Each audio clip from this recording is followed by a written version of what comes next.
year, and we try to rotate the disciplines that we ask our speakers to come from. And so we've kind of mixed between Old and New Testament, between systematic theology and historical theology, church history. So we kind of rotate in that area, and that's what we've done last time. You remember we had Kevin Van Hooser, and so this time we are very blessed to have Dr. Chris Armstrong. Chris, I have known for a number of years through what's called the Oikonomia Network, which is a network of seminaries who are working, evangelical seminaries who are working together to, in the, what we might call the faith, work, and economic space, thinking about how the gospel applies to the whole of life, including economic and family life and things like this. And it's been a very influential aspect of my own life and research. And Chris is a big part of that movement, and a lot of his research has got to do with how to bring church history to bear on contemporary Christian life, on contemporary life in general. He has a PhD from Duke in church history, and right now he's the program fellow in faith work and economics for the Kern Family Foundation. This is a Christian family foundation that supports the integration of faith and economics and faith and work across the country. Has been a hugely influential foundation. That he has his role. He's also the senior editor of Christian History magazine.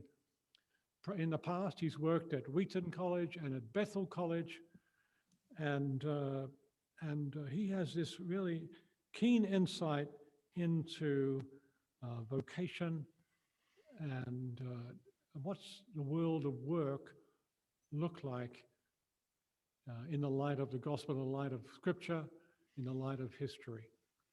So that's about him. He's a great guy. He's grown a beard, especially for us. All that. So it's nice to see him sprouting COVID growth there. He's coming to us via Zoom today, and will be for this week. And so I'm going to hand it over to him now. Let's give a warm welcome to Dr. Chris Armstrong. And Chris, we'll aim to let you go for 55 minutes or so, and then leave room for questions. Sounds good. To moderate. Okay. Thank you so much, John. It's an honor to be here with all of you, at least virtually. Coming to you from Waukesha, Wisconsin. I'm seeing plenty of snow out my window. I suspect those of you, at least who are at Gateway, are not seeing snow out your windows. But it's a real honor and a pleasure to be here. Thank you so much, Dr. Taylor, for your invitation.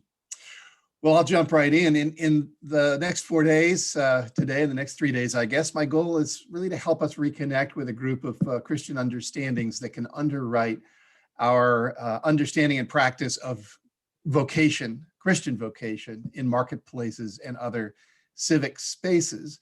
And that may seem like an odd thing to talk to a group of seminary students about, but this is in recognition both that some of you are serving or will serve in such vocations, and also that those of you doing pastoral and teaching work are going to have the opportunity to help the church do better at equipping people spiritually and theologically for such public and marketplace vocations. I say that you can help the church do better. Sadly, today, I think we're worshiping and serving in a church that for various reasons and in various ways divides the sacred and the so-called secular. As a result, we have trouble articulating either a theology or a spirituality of vocation. And while there's a lot of potential ways of getting at such a theology and spirituality, I've chosen to ask where in the history of the church we see the strongest foundation for understanding and living out worldly vocations. And I think my answer may surprise some of you because it does go against Protestant stereotypes of several kinds. Although I'm drawing some from the early church, my primary answer is the church in the medieval West. And as I've done in my book, Medieval Wisdom for Modern Christians, I'm also going to draw on a modern Christian thinker who was both a professional medievalist and a Christian humanist, more on that term in our second talk, and who is considered in our circles to have been both reliably orthodox, generally speaking, and spiritually wise, and that is C.S. Lewis. Also, having worked at Wheaton, I would have to hand in my Wheaton card if I didn't talk about C.S. Lewis, so that's important too. Now, as we start, let me offer you a map of the territory we're going to be covering in the 4 talks. If we want to understand ordinary worldly vocations theologically, I think we need to know a number of things. So first, and this will represent the talk today, how as Christians are we to relate to creation? That is, to our own material bodies, to the material stuff of the world, and therefore also to the culture we and our fellow humans are always busy creating out of that created stuff. And I mean culture here in the broadest sense, as everything we do to shape the world to human ends. Do we really understand our interactions with both the gifts of creation and our own gifts of reason and creativity in the light of vocation? In what senses do we take those cultural shaping activities of ours to be true exercises of Christian vocation? That is, as we use those gifts to understand ourselves as people called by God to serve others. When we use them, do we work as unto the Lord, or do we work instead as unto ourselves largely? In other words, is our relationship to our work in God's creation a truly vocational one? So vocation and creation is the topic of this first talk. Second, though, as Christians, do we understand what it is to be a human being? And therefore, how do we see both our neighbors and ourselves? And following from that, how are we to relate as humans to other humans, especially in the service we render them through our various vocations? Have we seen that in significant streams of our tradition have told us, Christ is both the form and model of full humanity and the agent of our redemptive formation into that full humanity? And if we see that and we take vocation and work to be important parts of what it means to be human, then have we asked how Christ not only calls us to our human vocations, but actually exemplifies those vocations while at the same time forming us for them? So the second one is vocation and Christian humanism. Third, because vocation is a very concrete part of human experience, and the foundational questions of those first 2 talks are quite philosophical, even at times abstract, I'm going to move to a concrete case in one particular sector of vocational work that shows how Christians have worked out of these ideas. If the Christian tradition does indeed tell us what I claim it does about how our understandings of creation and humanity should shape our approach to our work, then how have Christians actually put those beliefs into action in their work? Our test case will be the history of Christian work in the fields of science and technology, particularly in the medieval period and the early modern period, the scientific revolution. And then finally, having looked in the first 2 talks at how key creational and anthropological ideas emerged in the history of ideas and can help us in our vocational thinking generally, and then in the third, at how those ideas were put to work in the exemplary work sector of science, we will move on in the final talk to the question of contemporary application. How could those same ideas from the Christian knowledge traditions support today those with vocations in the marketplace and the public square? And again, there are 2 reasons to do this with this particular group, whether we have worked in these public arenas or not. First, obviously, we interact with people working in those arenas daily as we go about our lives. But second, and I think even more importantly, many of us have ourselves a vocational responsibility to Christian people working in the marketplace and the public square. We may not think we do, but if we're active in or plan to be active in vocations of preaching, teaching, or writing for the church, then we do. For as Ephesians 4 tells us, Christ himself gave the apostles, the prophets, the evangelists, the pastors, and teachers. Why? To equip his people for works of service. Okay, in this first talk, before we dive into our relationship to the material world, to God's creation, and how that affects the ways we address work and vocation, we need to think for a few minutes about this word vocation. The word does not today have a single stable shared meaning, neither inside nor especially outside of the church. And there are some very problematic ways of seeing vocation in our Western churches. So we have a bit of definition work to do. Though we've forgotten it in this post-Christian age, often, vocation is a Christian work in its origin. To simplify, the historic church, especially the Protestant tradition, but not exclusively, has meant by vocation something like this: meaningful work that fulfills both the Genesis mandate to cultivate and keep the earth and the great commandment to love God and serve our neighbor. In the first two chapters of Genesis, we see that God himself worked to make all things, that he made them, in fact, to bless and serve humanity, that he put humanity in charge of them, again, to cultivate and keep, in imitation of his own pattern of working 6 days and resting the seventh. It is thus reasonable to say that work is an essential part of what it is to be human and to live on earth as an image bearer of God. Work is a mandate, not a curse. Second, it seems God uses people's work, whether they name the name of Christ or not, to provide for the needs of other people. This is included in the Reformation concept of common grace. God, through his grace to all his human creatures, meets human needs and often also shields us from the worst potential effects of the fall, and he does so through organized human work.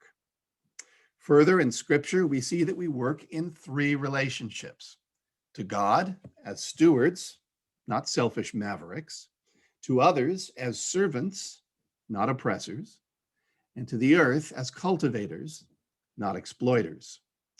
But this side of the fall, when all three of these relationships in our work have become broken, human work now must include not only a positive, creative, providing dimension, but also a second dimension. That is the redemptive dimension of healing the sick, protecting the innocent, restoring justice when oppression reigns, and so forth. And that dimension, too, God provides for by grace through all working people, whether they acknowledge him or not. What then, might we ask, can a Christian worker add or do that would make our work a vocation? The answer to this question is that we have the opportunity to live out our ordinary vocations or callings in light of a set of higher callings. Protestant tradition has taught that we have not only particular callings or vocations, particular kinds of work that we're called to in the world, to serve bosses or customers, spouses, children, or our city, within the structures of common grace. We also, those are our particular callings, but we also have general callings or vocations, which we may fulfill only by God's saving grace through Christ. And in fact, in both Scripture and the early church, where we encounter the language of calling or vocation, it is almost always in connection with these general vocations, on which more in a minute. Again, as Christians, we're to carry out our particular vocations in conscious light of these general vocations and as empowered by the Holy Spirit. Included in these general callings are the aforementioned creation mandate, as well as the law, as expressed, for example, in the Ten Commandments and the Sermon on the Mount, and the summing up of the law in what we might call the love calling or the love vocation expressed in the greatest commandment. To all of these, we have God-given callings or vocations. And by the way, the etymology of the English word vocation reveals that it is essentially synonymous with the word calling, and I'm going to use them as synonyms in these talks. And again, each of them, excuse me, just a sec. Each of these general callings does require grace. Certainly common grace to carry out the creation mandate, but also the redemptive grace purchased for us by Christ if we're to answer the general calling of the law in its epitome in the love commandment. Now, let's focus for a moment more on that love commandment, or we could equally say that love calling. How does this love calling get carried out in the ordinary work of the Christian? To take just a few scriptural examples, we have Paul teaching the Thessalonians that they are to love others by meeting their own basic needs through work and not being a drag on the community. Let him who will not work not eat. We have Jesus teaching in his parable of the sheep and goats that when we love others by meeting their basic needs, as we do, for example, when we earn a paycheck to provide food, clothing, and shelter for our families even, we are in fact loving the Lord himself. Then we have two other relevant parables of Jesus. In the parable of the Good Samaritan, we learn that the love commandment also demands of us that we love others by working and providing help to others where necessary outside our assumed vocations, that is, our jobs. And I won't make an equivalency between those two, but we often do. Those with religious vocations who defined them narrowly simply walked on by the man beaten at the side of the road. They didn't see helping him as part of their vocation. It was a Samaritan man whom we know had a job because he had money to help the beaten man, who saw helping the man as a calling and answered that calling. We don't often stop to notice the money the Samaritan left with the innkeeper, but from that detail in the parable, we also learn, as Tom Nelson points out, and as John Wesley also famously taught, that it is important to build up financial resources through economic work so that we'll have the opportunity to help others in their times of need. In other words, compassion is not enough. We also need capacity. And in the parable, finally, of the talents, we learn about another facet of love to God and neighbor, that is, the stewarding and improving of those resources entrusted to us, both material resources and our intangible gifts and capacities. And that effective stewardship of those resources and gifts is worthy of the commendation. Well done, good and faithful servant. A final comment on vocation before we turn to the topic of creation. If you think I am doing something novel by connecting vocation to love, it may help to remember how Martin Luther taught about the subject. A quick look at this will clear up a couple of common mistakes that we in our churches make today about vocation. When Luther talked about the particular callings in which we serve others through our particular gifts, he spoke of them as multiple and relational. In other words, for Luther, we have vocations not only to paid work in the marketplace and the public square, but also, and perhaps more importantly, to the relational work of being a sister, a mother, a neighbor, a citizen, a volunteer, and more. Thus, the Protestant evangelical tendency to think of vocation as the one big mysterious job God has for you on earth, which he holds in his mind and which you must search out and discern by prayer, hoping he'll reveal it to you, is quite simply inconsistent with Reformation teaching on vocation. For Luther and the other reformers, our vocations are defined not by a job title, but by relationships of service with others. Therefore, for example, I do not have a single vocation as Program Fellow of the Kern Family Foundation. Rather, I have multiple vocations within that job to our grantees, to my boss, to my work colleagues, to the Kern family, and so forth. So let's sum up with a quick one-sentence definition of vocation that reflects the historical Christian doctrine of vocation. I'm fond of a definition offered by Christian psychologist Brian Dick. He defines vocation as, quote, a summons to meaningful work in service of others. Again, a summons to meaningful work in service to others. This definition has several important benefits. First, it shows us that vocation has both its origin and its telos outside the self.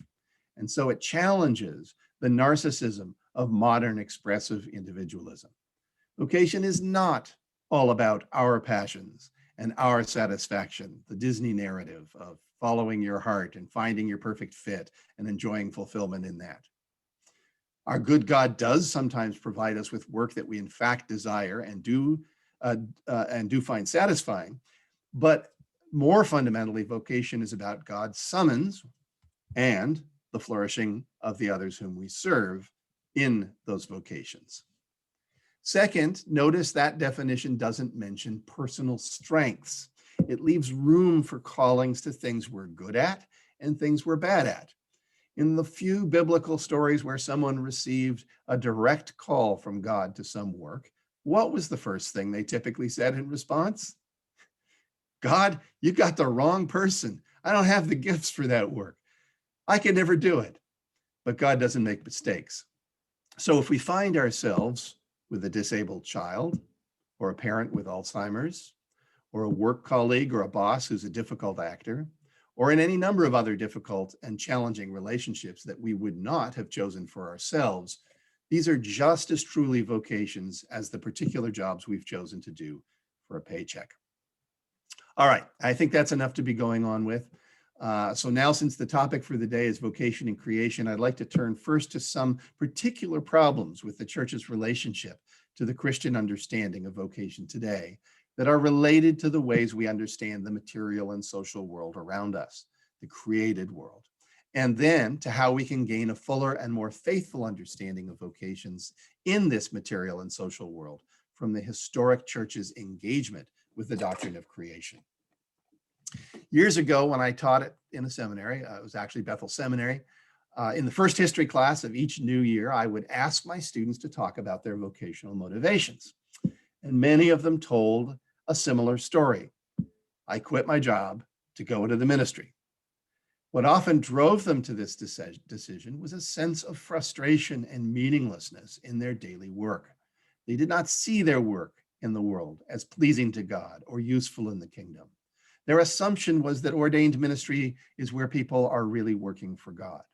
And sadly, they most often got this impression from the church.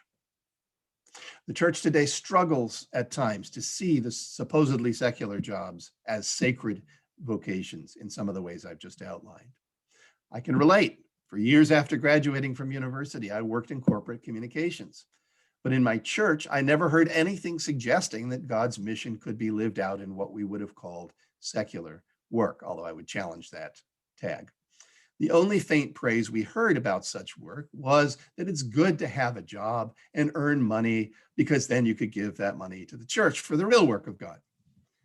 Our church would have, of course, commissioning services for teenagers going on short-term mission trips, but I did not ever see a commissioning service for business people or lawyers or heavens, professors.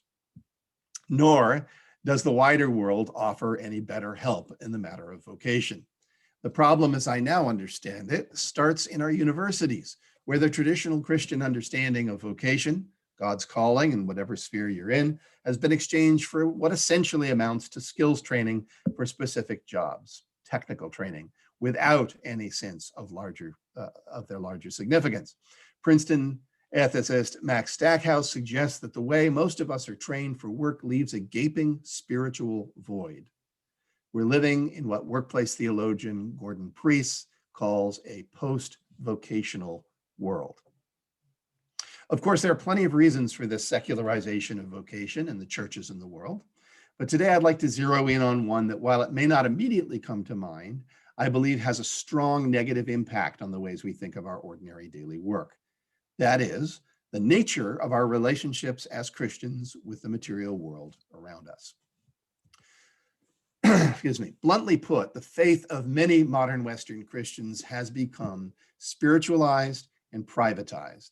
And at the same time, the world around us has become scientized in the sense of understood only via objective, empirical, material categories.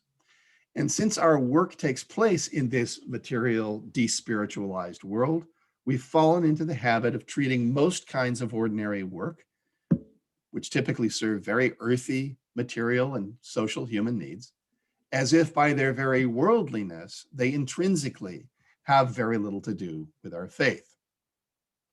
So to begin with here, we have to exegete the current state of the union, or rather the disunion within the church between material and spiritual, and between the related pairs, science and religion, and reason and faith.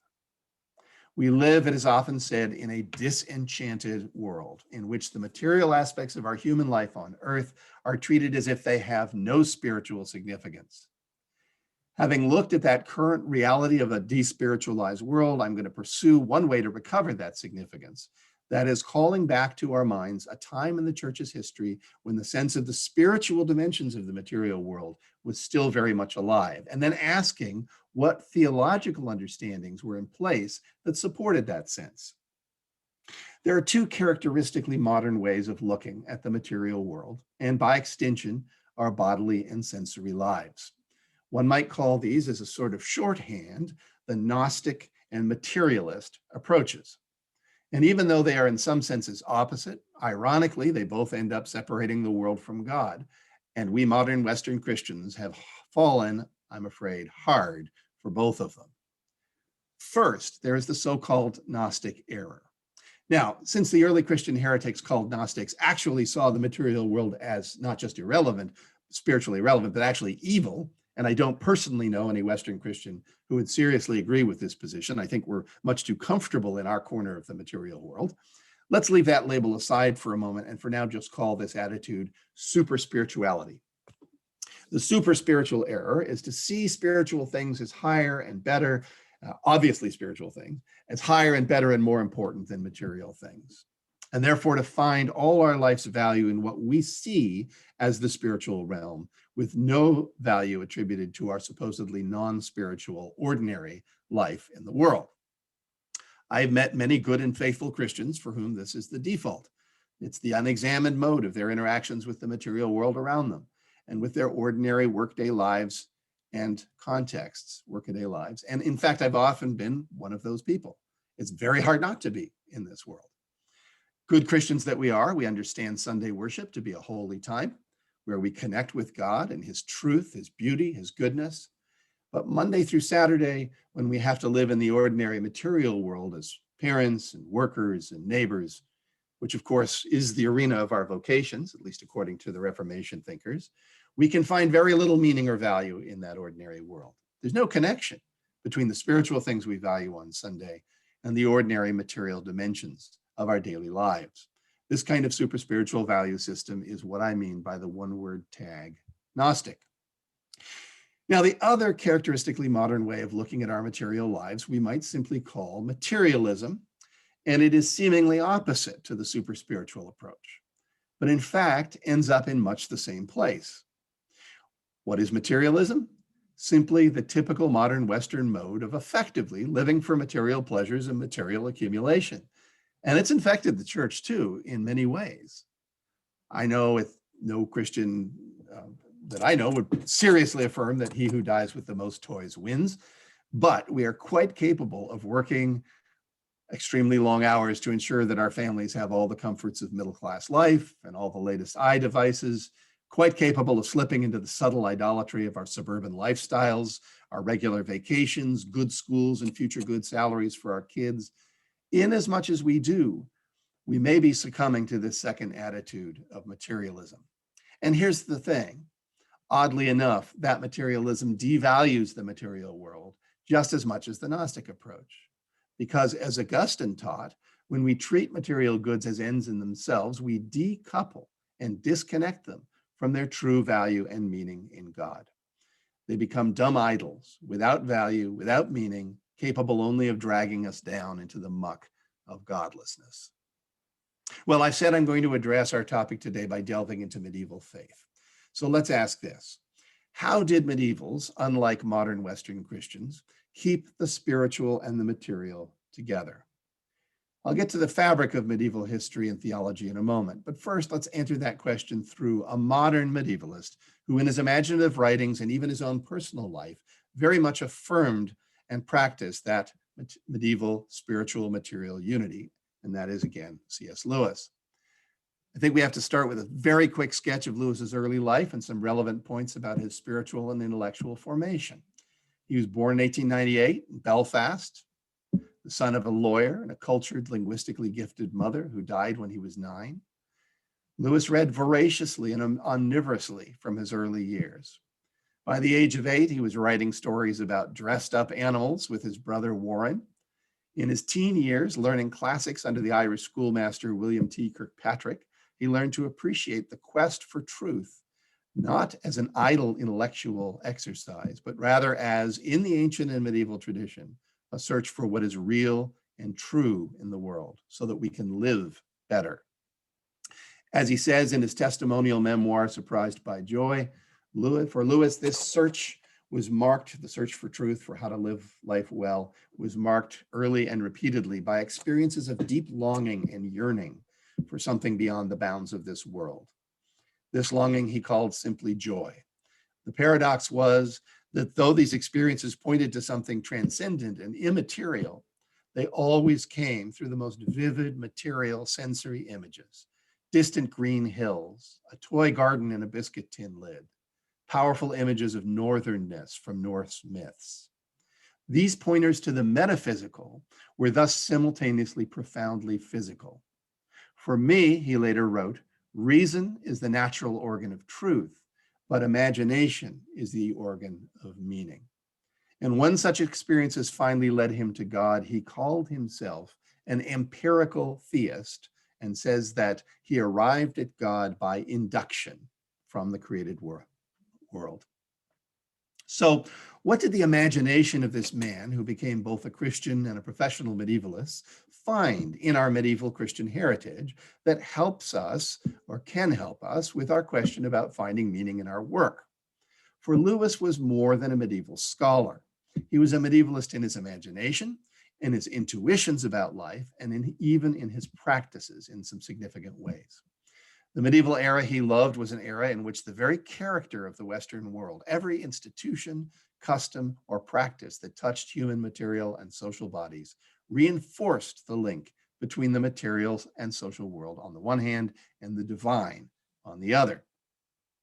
In various descriptions, Lewis shows us the medieval view of the material world as charged with the spiritual, tingling with anthropomorphic life, he said, dancing, ceremonial, a festival, not a machine, a world of built-in significance.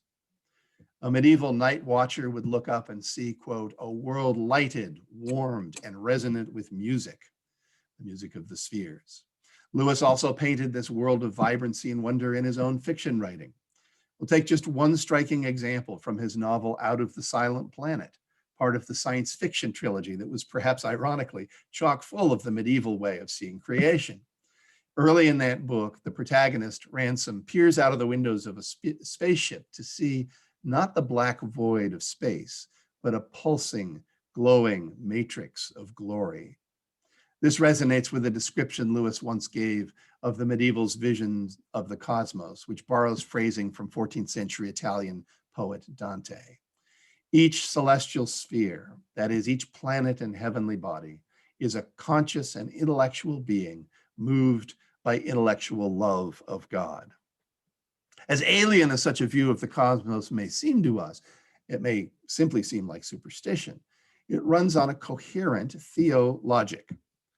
First, the medieval person understood, based on the scriptural account of the creation, that the material world is not evil, nor is it, as we moderns are more tempted to believe, irrelevant to God's purposes or to our spiritual lives, for it was made by God and still bears his imprint. Second, though, the medieval person also understood that the material world cannot hold the ultimate end and fulfillment of human life. Where do we find that end and fulfillment? As Augustine, Boethius, and all who followed insisted, only in God himself. The middle way medievals hewed between the Gnostic and the materialist error about the material world was to understand that because of God's action in first creating and then indwelling it in the incarnation, and then continuing to love and care for it, the world must be shot through with the truth, goodness, and beauty of the Trinity itself. It must be a place of God's presence and glory for those with eyes to see and ears to hear. The theological term for this vibrant understanding of the material world is sacramentalism. This is linked, it's a linked set of beliefs. First, that the outward and visible can convey the inward and spiritual. Second, that all creation is in some sense a reflection of the Creator. And thus, third, that God is present in and through every square inch of his world. While these beliefs are linked with the more limited liturgical sense of the word sacrament, they really amount to an understanding of the whole material world. Not surprisingly, the world sacramentalism of medieval Christians was rooted in the attention they gave to the doctrine of creation. As I said, even more than this, it also drew strength from the central place they gave to the story of the incarnation of the second person of the Trinity in the man Jesus of Nazareth. The church historian Yaroslav Pelikan has shown us that the incarnation was the central preoccupation of medieval faith, at least in the high and late medieval periods, stretching roughly from AD 1000 to 1500. During that period, medieval art, theology, church life, and private devotion all focused on the incarnation. The gospel accounts of Jesus' bodily life and death became their canon within a canon. The puzzle of why he had to come and die was their great theological obsession. And in the midst of it all came the insight that bubbled up and entered into every part of their lives. And that was the realization that by taking on human flesh and human senses, experiencing our temptations, suffering as we suffer, and then dying and rising, conquering even death itself, God in Christ raised the dignity of what it means to be human. And more on that in the next talk. And as he raised humanity by taking on humanity, Christ also, in some mysterious sense, by taking on created form in his own creation, also raised up the whole world towards its new creation destiny, such that even the rocks cry out and creation groans as it awaits that fulfillment. In light of that cosmic redemption, and quite contrary to modern stereotypes of barbarism and otherworldliness, medieval Christians affirmed the material and social dimensions of our human lives, our eating and drinking, working, marrying, getting sick, being healed, and eventually dying, as transcendently important.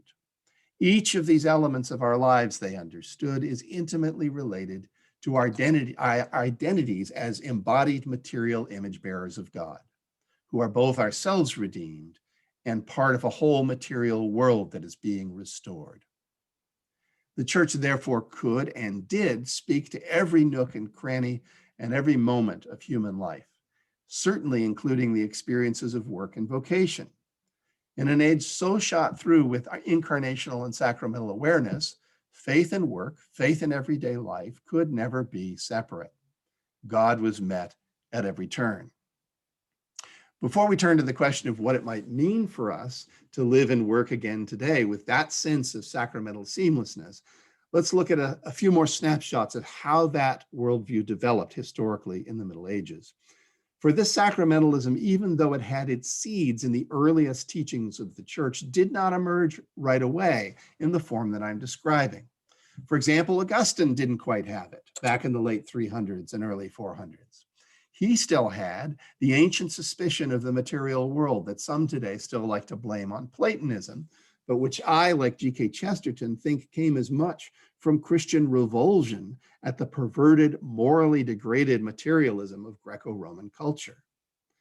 Historian Robert Marcus talks about a transformation that occurs after Augustine at the hinge point between the late ancient and medieval periods, right around 500 AD. Following on the Christianization of the Roman Empire comes what Marcus calls the desecularization of the world, or to put it on its head, the world's sacralization. By the onset of the Middle Ages, Christians were looking at all things, both God created and man-made, through eyes of faith, as at least potentially sacred. Just one towering example, Gregory the Great, the late 6th century monk pope, whose pastoral and exegetical writings so filled the cupboards of the great monastic libraries throughout the millennium that followed, that he became in many ways the spiritual father of the Middle Ages. Unlike Augustine, who was Gregory's intellectual lodestar, Gregory insisted that while pastors or lay people are engaged in the active life, that is the life of work, working on behalf of neighbor in the material world, everything in their experience of that world became a potential instrument of God's direct and special communication to them. Chance meetings, storms, landscapes, crafted objects, 1,000 other things. God is always speaking to us if we have but eyes to see and ears to hear. Where Augustine emphasized God's hiddenness in this world, Gregory emphasized God's involvement with creation and the sacramental presence of spiritual truths in the things of this world. This sacramental sense of God at work in the material world in our own embodied material, social, and cultural experience became part of the orthodox understanding of the world for Christians for the whole period from Gregory to the Reformation, and in many circles both before and after this period. This was in no way pantheism, but rather an understanding that God's glory is reflected in creation and that God's grace addresses us through ordinary things in creation. A Christian age that saw the world through sacramental lenses could not also separate their faith from their work. They could not become passive, spiritual, but not religious Christians. Having bought modern Enlightenment portraits of medieval stupidity and superstition, we have missed the powerful cultural generativity of their world sacramentalism. After all, medieval Christians invented the hospital, created the breathtaking artistry of the Gothic cathedrals, and pioneered modern Western science through a new institution, the university. These are three huge modern work sectors: healthcare, the arts, and higher education. And each of them is underwritten in its origins by this same lively incarnational sacramentalism. Well, just a little bit more, I can't help myself. In the arts, high medieval church architecture and sacred art are still unsurpassed, I think, in the West. That age's stunning cathedrals are filled not only with sacred symbols, but also with a cornucopia of whimsical carvings taken from the natural world. Bunches of grapes entwined in archways, birds flitting high in the vaulting, comical animals peering out from the choir stalls. And as for the sciences, again, Enlightenment caricatures of the Middle Ages as a time of naive ignorance simply falsify that era, as we'll see in the third talk of this series. And if you want to see the arts and sciences entwined quite stunningly and undergirded with a superstructure of medieval scholastic theology at the same time, you have only to read one of the greatest poems ever written in a European language, which Lewis once said felt more important than anything he'd ever read, Dante's three-book Divine Comedy. Quite oddly to us, even as it takes us on a spiritual grand tour of human spiritual and moral choices and their hellish or heavenly results, Dante's poem both lavishly celebrates the visual as well as the poetic and musical arts, and also lovingly dwells on detailed scientific observations from astronomy and other medieval sciences. Nor were work and vocation left out of the sacramentalist picture. Quite explicitly, many medieval thinkers dealt with this. Take, for example, the late 13th and 14th century Dominican friars from Germany, Meister Eckhart and Johann Tauler. Along with other German mystics of their day, Eckhart and Tauler affirmed a non-monastic call of God, just as Gregory the Great had done centuries before them. For these friars, not just monks and nuns, but also ordinary working folk could achieve the highest title of traditional monasticism, friend of God. Thus, Eckhart and Tauler kept alive Gregory's understanding of the symbiotic relationship between action and contemplation, acknowledging that at times external work is more spiritually fruitful than internal spiritual work. For example, Eckhart says, quote, "If one were in a state of mystical ecstasy, even if it were as high as that of Paul, and knew that beside him there was an infirm man who needed a bowl of soup from him, it would be better for him to abandon his ecstasy and serve the needy man." And that's not just a momentary concession. "We are brought forth into time," wrote Eckhart, "in order that our sensible worldly occupations may lead us nearer and make us like unto God. Thus," he said, "one can gather nettles and still stand in union with God." Tauler criticized those who believe the work of the business person who, quote, "knows all the secrets of commerce," to be a spiritual obstacle. "It is certainly not God who has put this obstacle," he insisted. Rather, the working life of active service is simply a different way of serving and knowing God. The person who obeys God in her work with singleness of purpose, said Tauler, is truly on the way to God. Thus, the door to calling was opened centuries before Luther to the common working person. Despite the medieval appropriation of the word vocation by clergy and monastics, which certainly did happen, Gregory's legacy of the united, sacramentally understood, contemplative, active life was sustained. In our fourth talk, we're going to get to some specific applications of this sacramental way of approaching the created world to vocations in the marketplace and the public square. At this point, however, it's appropriate to ask, what might it look like more generally if we brought something like this medieval world sacramentalism to our lives and work today? Again, I find in C.S. Lewis a modern person who, throughout his life, excuse me, lived and worked according to this medieval inflected, sacramental, incarnational, earthy, and practical way of seeing and being. So it may be worth looking at a couple more ways he did that. Obviously, we can start with his imaginative writings. One is reminded, for example, of the wonderful image of a loving and materially comfortable domesticity in the Beaver family, portrayed in his Lion, the Witch, and the Wardrobe, so like the similarly convivial rustic life of his Christian friend Tolkien's hobbits in the Shire, with their love of pipes and parties and meals and more meals.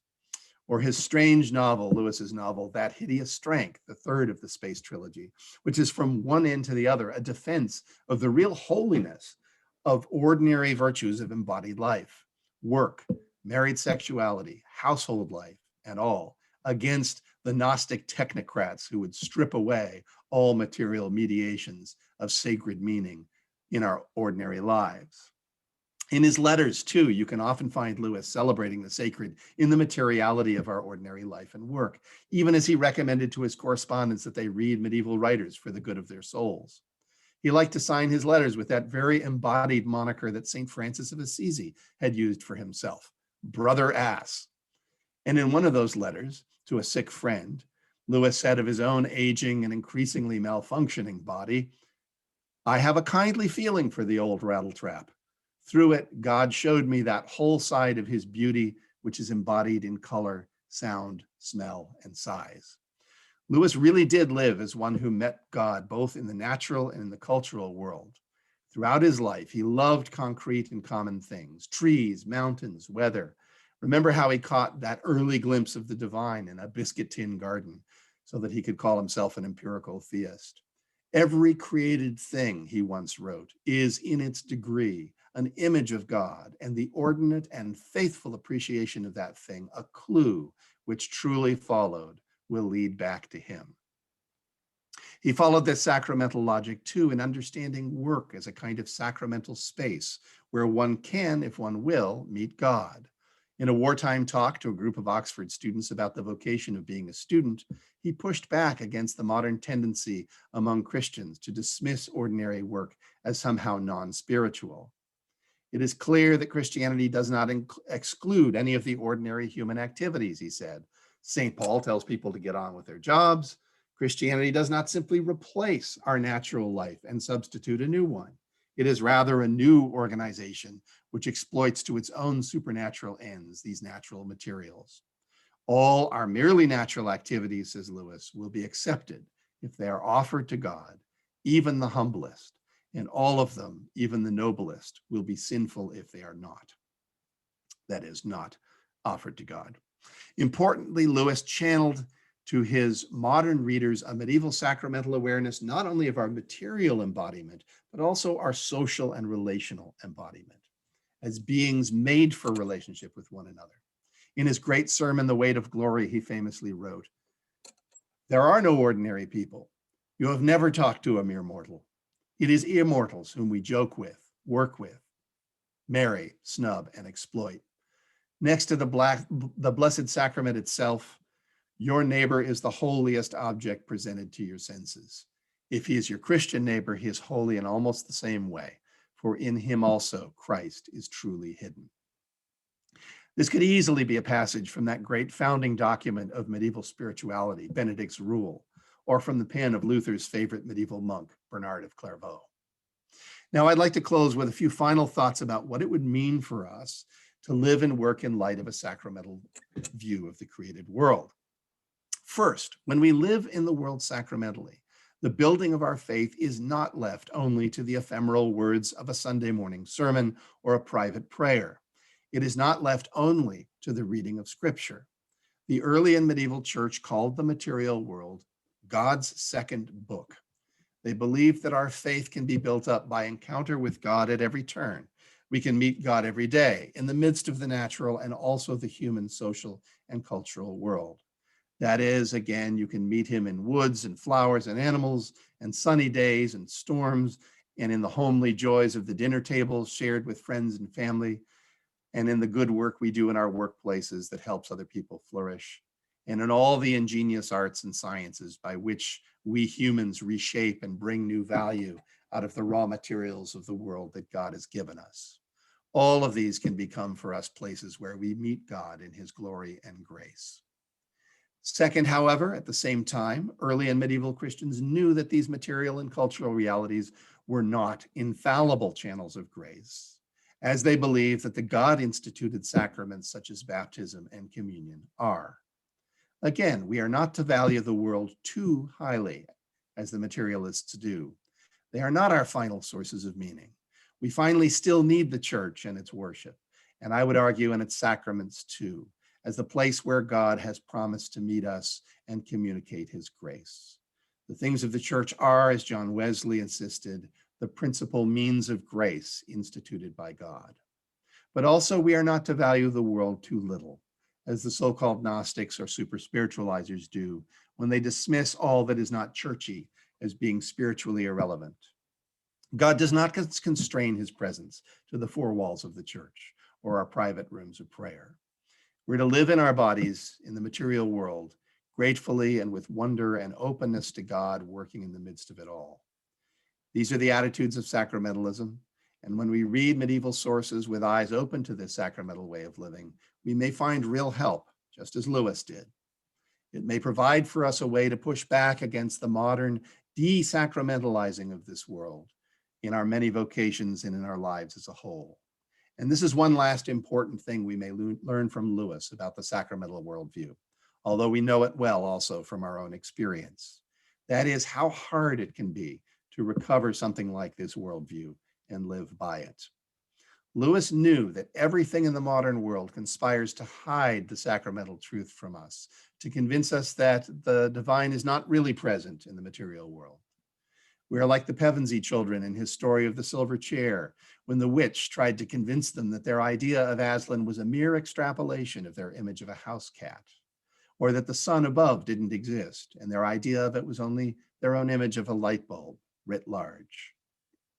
In an age of philosophical materialism, when so many now believe everything is simply atoms, we live in the silent planet. All the spiritual meaning that medievals had seen looking up into the night sky has vanished, leaving a Newtonian machine universe in its place. However it has happened, and sadly there are Protestant fingerprints on this historical development, we are living now in a day of complete disenchantment of the material universe. Today, the spiritual importance of both creation, God making all flesh, and incarnation, God becoming flesh, has become almost entirely hidden from us. Lewis knew and taught that in losing these two theological realities that point to the high value of the created world, including our bodily lives and our work, we have also lost even the knowledge that we material beings are also ourselves spiritual beings. This is what he called the abolition of man. It happens like this. We start by removing God from the world, and we end by suspecting that even we ourselves have no part of us that is like God. We lose our own spirits, even our own souls, and tomorrow's talk will delve further into that. We can observe, Lewis wrote in the preface of another author's book, quote, a single one-way progression. At the outset, the universe appears packed with will, intelligence, life, and positive qualities. Every tree is a nymph, every planet a god. Man himself is akin to the gods. The advance of knowledge gradually empties this rich and genial universe, first of its gods, then of its colors, smells, sounds, and tastes, finally of solidity itself. But the matter does not rest there. The same method which has emptied the world now proceeds to empty ourselves. The masters of the method soon announced that we were just as mistaken when we attributed souls or selves or minds to human organisms as when we attributed dryads to those trees.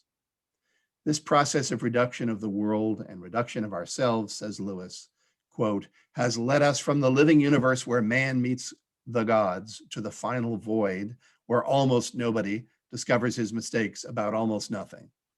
How Lewis's heart ached, having through his scholarly study of the Middle Ages encountered the heavens of medieval man, quote, the heavens of medieval man, filled with life, light, and music, to now live as one born out of time in the final void of the modern space age.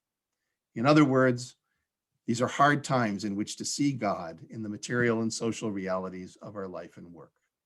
But if we are to recover not only a full Christian understanding and experience of vocation, but in fact our very humanity, we will have to try. Thank you.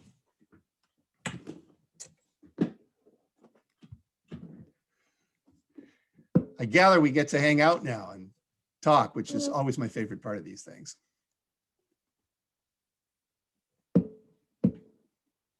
There to think about and to reflect on, and well, you know, I'm right with you on many of these things.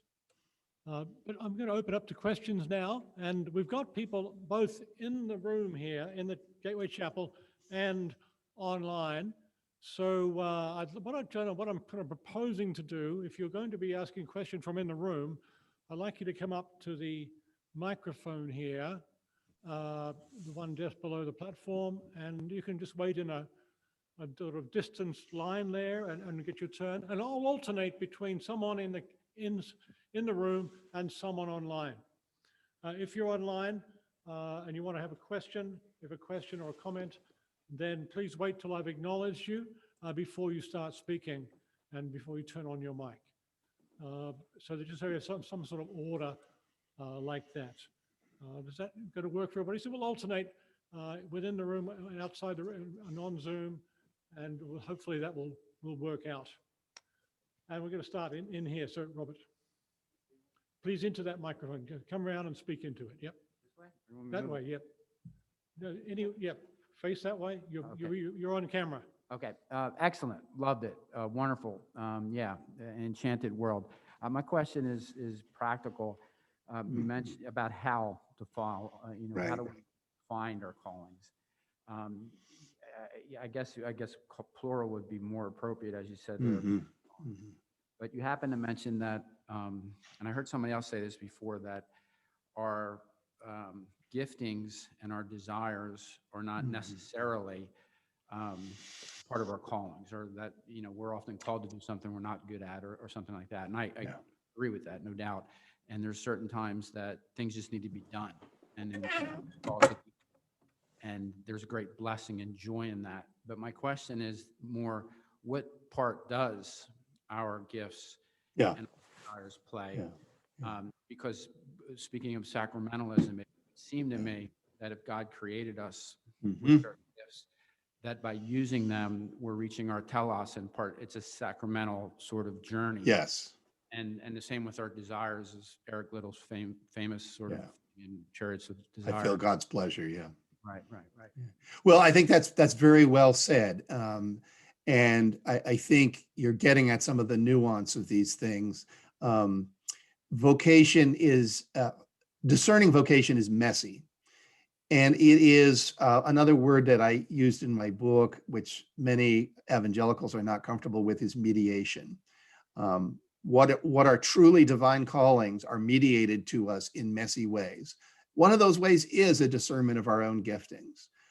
What I meant to say, perhaps didn't say very well, is that our vocations are not all about those giftings, but they can certainly be clues, particularly if we hear from others who know us well that they perceive these gifts in us.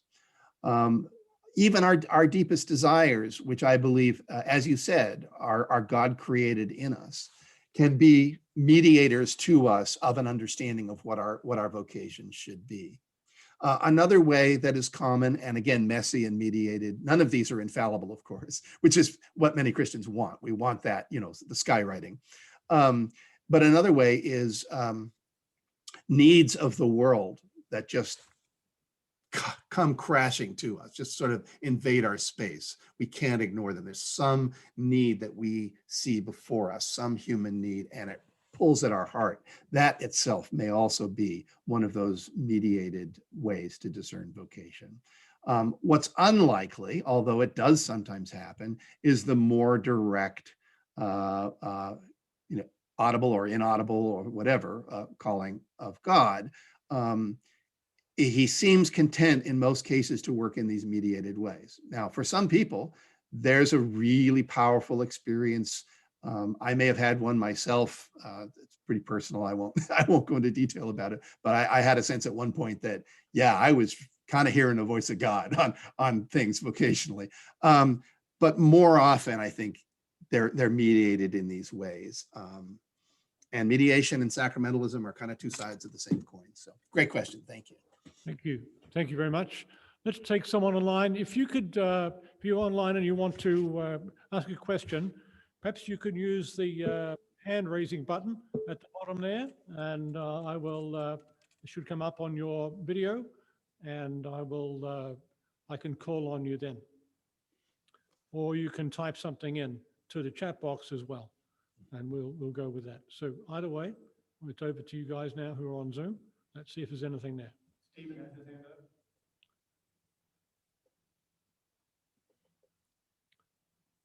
So oh yes, Stephen, over to you, and Stephen Reynolds, your turn. Yes, thank you, Dr. Armstrong, for that. I know you've written on this a little bit on your blog and things. You talked about Luther and his turn on the definition of vocation. I'm kind of interested in the Puritans and maybe what kind of turn they gave to it and how that kind of influences what we view as vocation today. Well, the most famous take on this is Max Weber's book, of course. He took the development of capitalism to be something that happened because Puritans were trying to convince themselves that that they were among the elect, and one way to do that was through perceiving worldly success. That has been pretty soundly critiqued, and I think correctly so. I think it's a real misunderstanding of what's going on in most Puritan theology, although some Puritans might come a little closer to saying, yes, you can read some of your spiritual state from kind of your material success, but I think that was quite much rarer than Weber thought. Probably the best book on this was Leland Ryken's, what was it called? The Worldly Saints, I think. One of the problems we have, you probably know this already, but I'll say it anyway. One of the problems that we have with learning anything about the Puritans is that there's such an accumulation of caricatures about who they were, sort of both culturally and theologically and spiritually. In fact, I see the Puritans as having had really almost a sacramental view of the world. I think that was present for them. One of the ways that I see that, there's a great book by Charles Hambrick Stowe, the name of which I am now forgetting, something about practical piety, where he shows images of Puritan emblems, which are these wonderful little sketch pieces of art showing through an image some spiritual reality, and it usually is a scriptural quotation at the bottom and so forth. They were both affirming of the created goods in the world and had a very high sense of responsibility about how to steward those well. And I think that theme of stewardship, which is perhaps latent in the Reformers, becomes dominant in the Puritans. So those are a couple of ways I would say Puritans contributed to our sense of vocation. The practice of piety. The practice of piety. That's the Hambrick Stowe book. Thanks for the question, Stephen. Thank you. And if you're coming on in the room, give us your name before you ask the question, because people online we can see their name, but not the ones here. So. Thank you, Dr. Armstrong. My name is Carlos. Hi, Carlos. Hello, sir. How are you? Good. So my question is relating to, I'm just wondering, after everything that you've mentioned, would you say that there's maybe an eschatological view or a certain theological position we hold in which maybe we divide this sacred and secular, and therefore we retreat? And for example, you feel like maybe it's going to get worse before it gets better. God is going to rapture his church, and therefore people don't make Christian judges, Christian lawyers, Christian politicians, Christian teachers, moms, dad, janitors, whatever it may be, because they feel like it's going to get worse. There's nothing you can do. And therefore, there's a separation between us engaging in the marketplace of ideas and affecting culture now instead of waiting for later. Yeah, when we do that stuff, we're just rearranging the deck chairs on the Titanic. We're distracting ourselves. I think a major critique, and one that I feel, and I think we have to deal with seriously, of the kinds of positions that I'm outlining in these talks this week, is that it mutes the uniqueness of the gospel, that it mutes, it perhaps puts too much on to what we can do humanly on this earth, and does not attend sufficiently to divine agency, and the reality that at some point it's all out of our hands, and it's up to God to renovate creation, not necessarily up to us. Now, I don't come from that tradition. I don't come from that sort of strong premillennial tradition that would say it's all going to get worse, and then there'll be a change, and so forth. I do agree that can very much stand in the way of this kind of view, and there may be some here who are more comfortable with that kind of eschatological view. I think I may be outing myself here, and maybe some of you will now turn me off when I'm talking, but I find some of what N.T. Wright says about bringing back into view the importance of the new creation. Certainly see that in medieval faith, but also right through small Orthodox Christianity. That an attention to new creation, and a sense that there is a continuity from the garden to the city, and that we contribute to that in some way. I hope I can say I'm not hanging that on any particular eschatology, and that it might be acceptable with many ways of seeing eschatology. But you're right, that view would certainly make it difficult to sustain some of what I'm saying. Thank you for your time. Yeah, I appreciate Carlos. All right, anybody on Zoom who wants to ask a question? And this is your chance. We've only got Trevor. Yes, please. Thank you so much for your talk, Dr. Armstrong, and Thanks, Trevor.